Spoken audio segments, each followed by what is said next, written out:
Hi, I'm Hannah. This is Piles of Books, and today I am going to be sharing the journey that I am embarking on, and that is reading through the Harvard classics.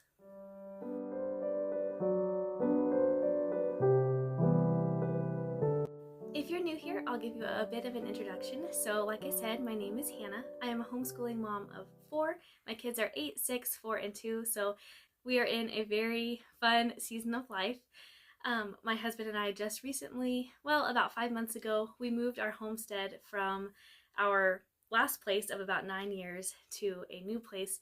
So now that it is springtime, we are kind of starting over in that part of our lives. It's a little sad to leave behind the years of hard work and the improvements that we made at our old place, but we are excited to be cultivating a home here with our children in our new spot.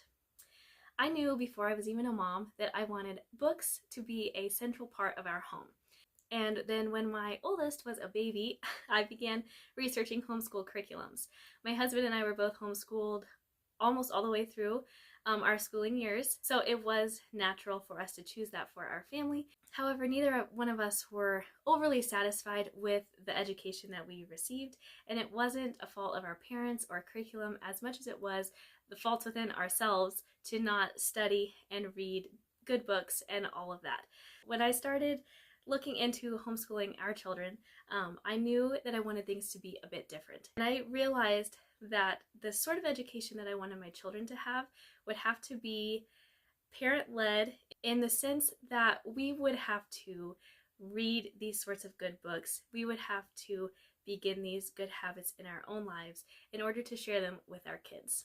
So as a teenager, as a child, I did not enjoy reading classics really very much at all. I read, newer books and that sort of thing. I have always loved biographies, so I'm grateful that I had that influence in my life. My husband wasn't really a reader at all as a child. So in these last couple of years, I have really been digging deeper into the classics and figuring out how we have come to this spot that we are in society kind of as a whole. The books that shaped different men and women in history through the years, the books that have shaped the way that we view science and math and even reading. And I have settled in my mind that apart from reading the Bible, reading the classics are going to give myself and my children the best education that we could have. I have come to say that I like to combat modernity. I am grateful for technology to a degree. Obviously, making videos and sharing them with you is a lot of fun. And I am grateful for the channels that I watch and the knowledge, the motivation, the inspiration that they have imparted on my life. And of course, social media can be used in a really good way. Being able to email a friend or text a friend rather than waiting for a couple of weeks for a letter to arrive in the mail. All of those things are really wonderful, and I am grateful for them. However, as with most people my age, I spend too much time staring at a screen, whether it be my phone, whether it be my computer while I'm doing something business related, whether it be researching, homeschooling topics or looking for recipes. Even though I love books, I don't turn to books as often as I could. So this project is really a culmination of the last year or two of me pondering modernity and what it means and craving a deeper meaning in life than just a Facebook status or just an Instagram reel or just a blog post or just a video. So in that search for meaning and rootedness, I have scoured the internet and books about books for lists of classics that are not to be missed. I have a few lists that I have really enjoyed reading from, and I have gained a lot of insight from those lists, and I will not neglect those by any means. I'm going to keep working through those, but I'm also excited to now be working through the Harvard classics. So I'm going to tell you a little bit about that next. 2 summers ago, I saw a garage sale posted on Facebook, and the lady was advertising that she had a bunch of classic children's books for sale. So I went to the garage sale. I did find a number of children's classics that I was very excited about, but she also had a couple of boxes that were filled with these old reddish brown books that I didn't recognize, and they were the Harvard Classics 5-foot bookshelf. She was asking $25 for them because the set is missing one volume. She doesn't know what happened to it.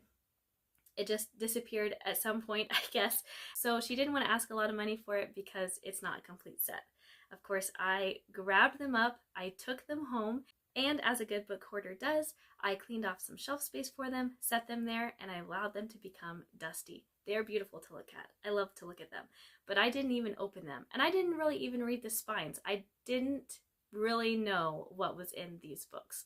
Then it was about, I don't know, 6 months later maybe, I needed to find a copy of Marcus Aurelius's Meditations, and I realized that it was in one of these books. So I read it, I enjoyed it, I was surprised at how easy it was to read, and that kind of spurred me into this, okay, I want to read all of these books.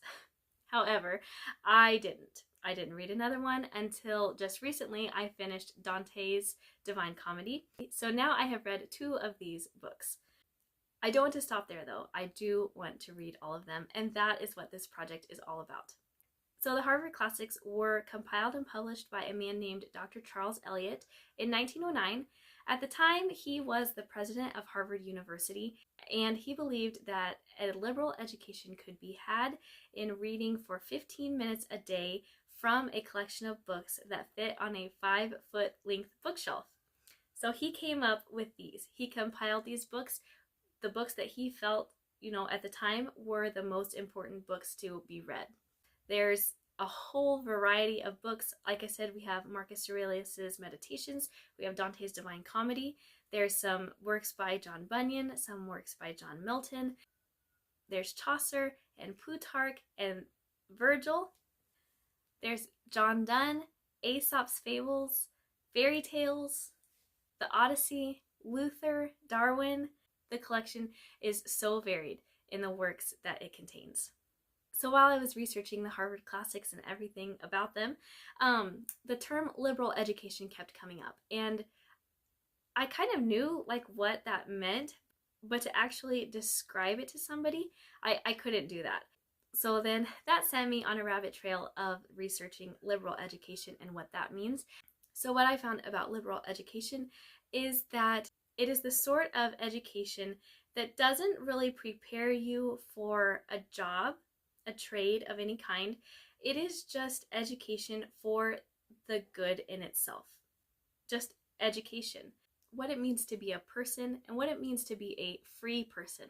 So these are the sorts of works, and a liberal education is the sort of education that is going to liberate people from thinking just like someone else. These are not the sorts of books that you can just fly through and get nothing out of. They are going to be the kinds of books that make us think. And as a woman or a man, as a person with a soul living in the 21st century, learning to think for yourself is not something that is widely taught or recognized in our society today. So I am sure that reading through these, I am going to come across things that I don't agree with. The people that wrote these books, I would never claim them to be flawless by any means.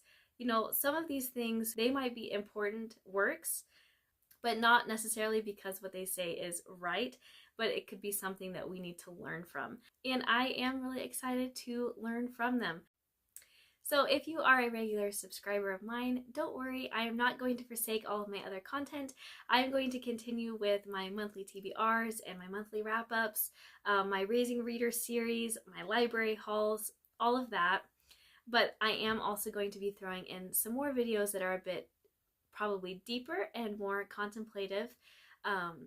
Not only reading through the Harvard Classics, but just some other ideas that I have in this sort of mission I have laid out for myself for combating modernity.